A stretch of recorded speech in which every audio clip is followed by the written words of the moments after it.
Today, I'm gonna show you how to make a Category 5 network cable. The tools and equipment needed in this activity are 1 meter Ethernet Category 5 cable or network cable, crimping tool,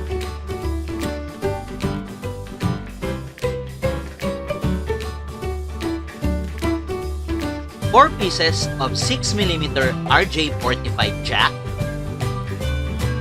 wire stripper, network cable tester,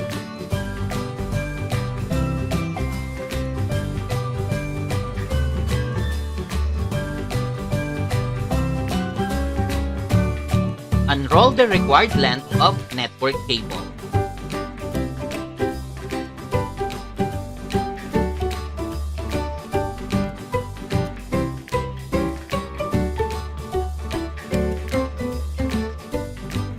Carefully remove the outer jacket of the cable.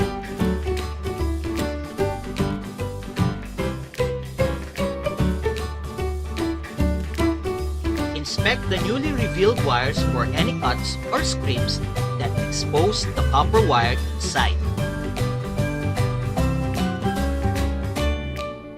Untwist the pairs so they will lay flat between your fingers.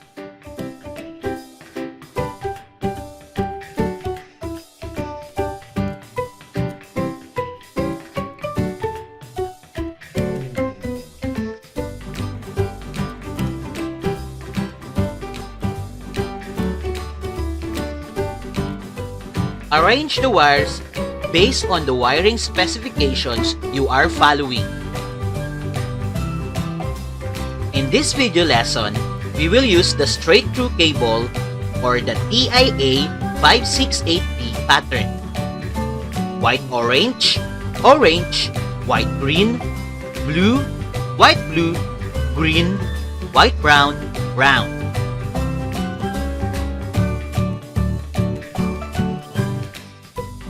Press all the wires flat and parallel between your thumb and forefinger.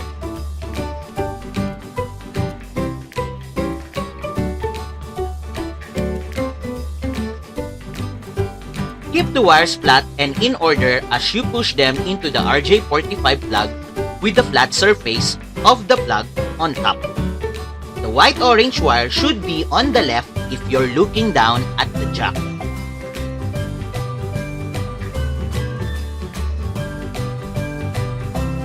Place the wired plug into the crimping tool.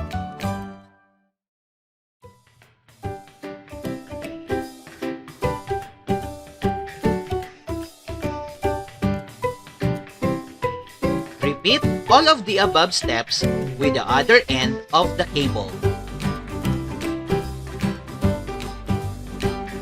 Test the cable to ensure that it will function in the field.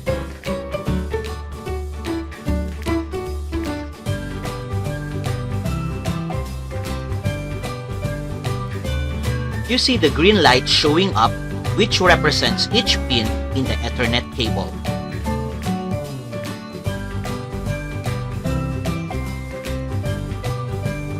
Now, let's try this in our router.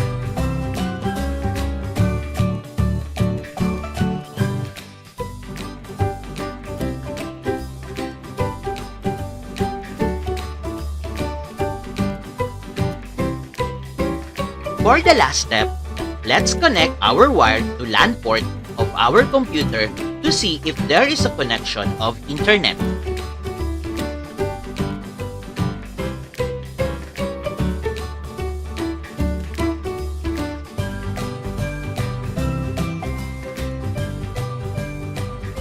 And we're done!